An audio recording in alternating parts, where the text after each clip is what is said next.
Hai sobat semua, apa kabar? Baik kan? Semoga kalian semua sehat selalu, bahagia selalu dan banyak rezeki. Kali ini Mimin mau melanjutkan cerita dari novel Ternyata Suamiku Penguasa. Semoga cerita ini bisa menghibur kalian semua ya, dan bisa menemani hari-hari kalian semua. Oh iya, jangan lupa bantu like dan komen ya biar Mimin tambah semangat uploadnya. Kalau begitu yuk langsung saja ke ceritanya, cekidot.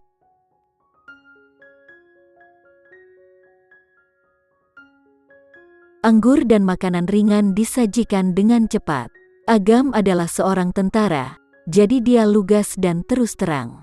Dia meminum anggurnya langsung dari botolnya alih-alih menuangkannya ke gelasnya. Randy tidak menyentuh teh di depannya. Sebaliknya, dia menatap Agam dengan serius. Setelah menghabiskan sebotol anggurnya, Agam meletakkan botolnya dan berkata, "Ren, anggur ini tidak mungkin membuatku mabuk dan kamu tidak akan mendapatkan beberapa informasi dariku." Randy tersenyum dan tidak menjawab. Agam memakan makanan ringannya dan berkata, "Aku sudah memberitahumu sebelumnya bahwa kamu memiliki seseorang yang kamu sayangi dan kamu ingin melindunginya, dan aku juga memiliki seseorang yang ingin kulindungi. Biarkan kita berdua mencapai tujuan kita masing-masing." Randy berkata, "Paman, aku hanya mentraktirmu minum. Jangan terlalu banyak berpikir. Hanya minuman biasa." Randy adalah orang yang sibuk, jadi Agam tentu saja tidak percaya bahwa dia tidak memiliki niat tersembunyi. Randy menyesap teh dan berkata, "Baiklah paman, aku yakin kamu pernah mendengar tentang seorang pria bernama Dimas, yang dikabarkan berselingkuh dengan Priscilia." "Ya, aku tahu."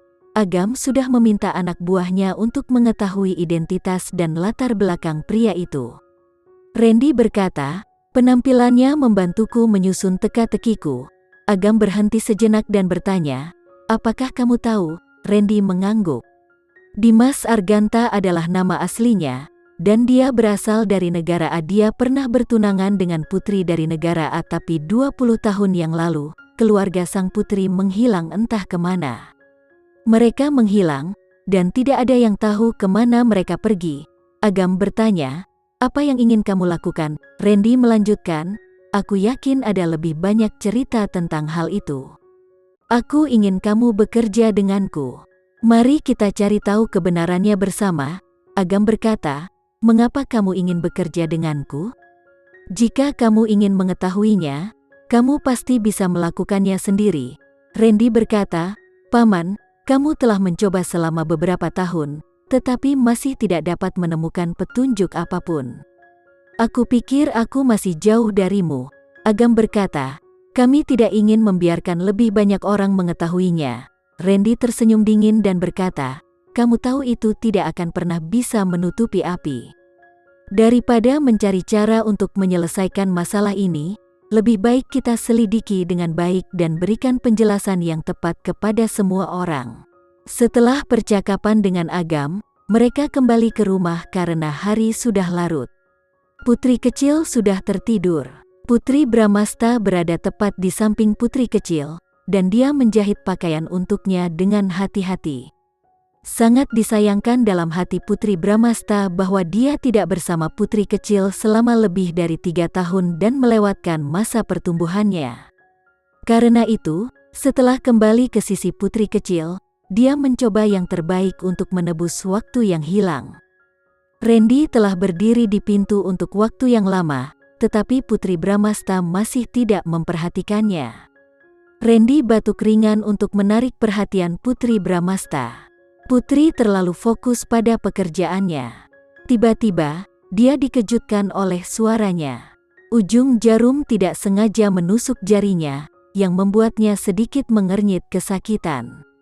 Randy berjalan mendekat dan meraih tangan Putri.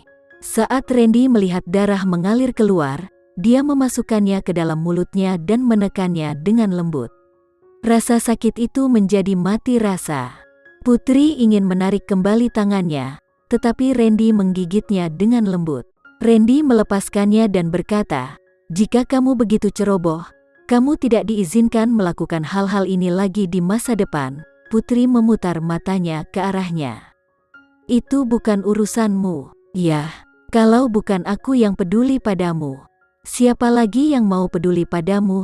Randy mendekatinya dan membuka mulutnya untuk menggigit pipinya yang kemerahan.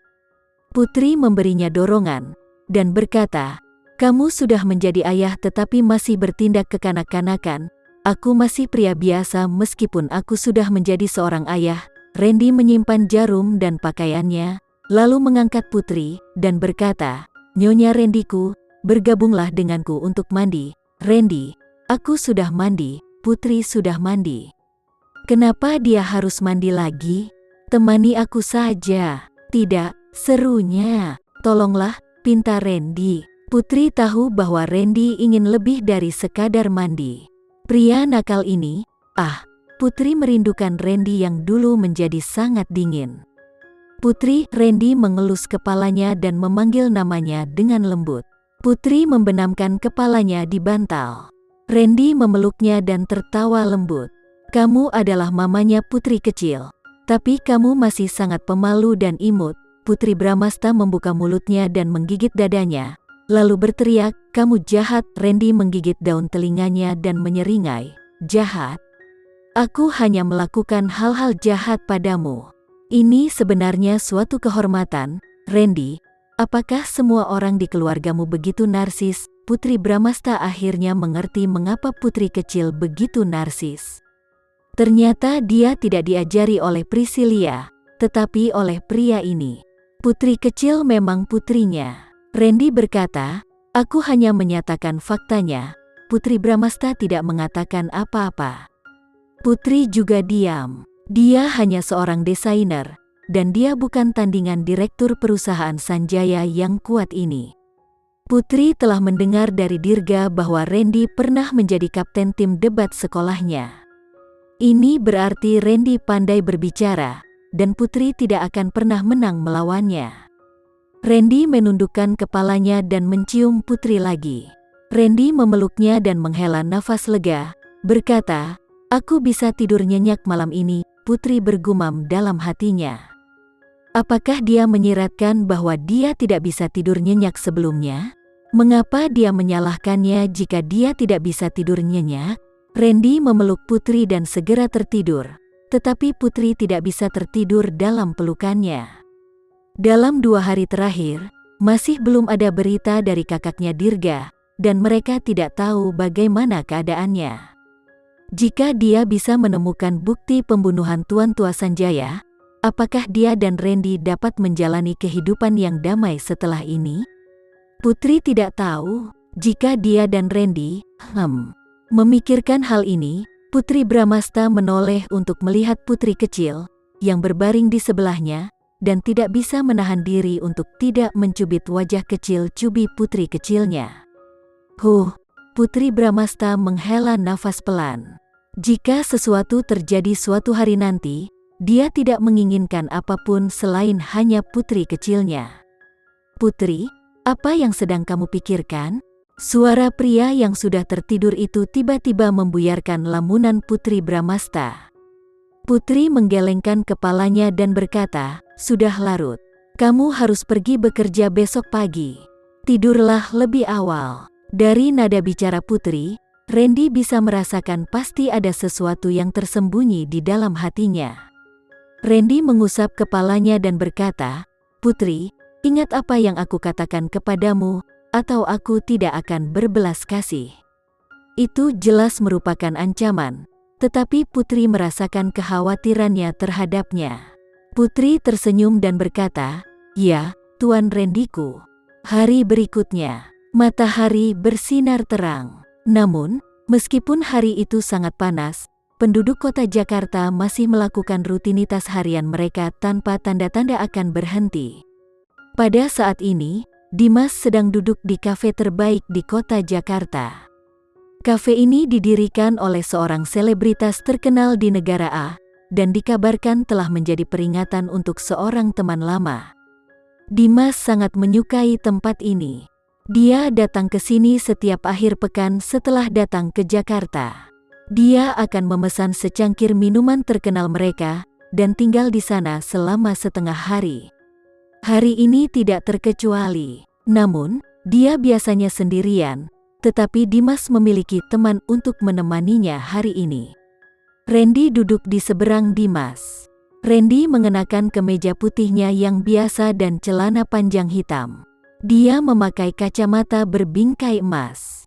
Dia tampil tegas dan misterius. Randy duduk di sana dan memandang Dimas dengan tatapan yang dalam.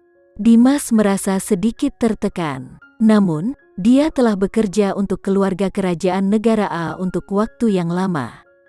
Dia pasti punya pengalaman. Meski sedikit terintimidasi oleh aura Randy, Dimas masih bisa berbicara dan tertawa. Dimas mengambil secangkir kopi, dan aroma aromatik mengalir ke hidungnya. Hari ini sangat panas, tapi kamu mengajakku bertemu. Apa yang bisa aku lakukan untukmu?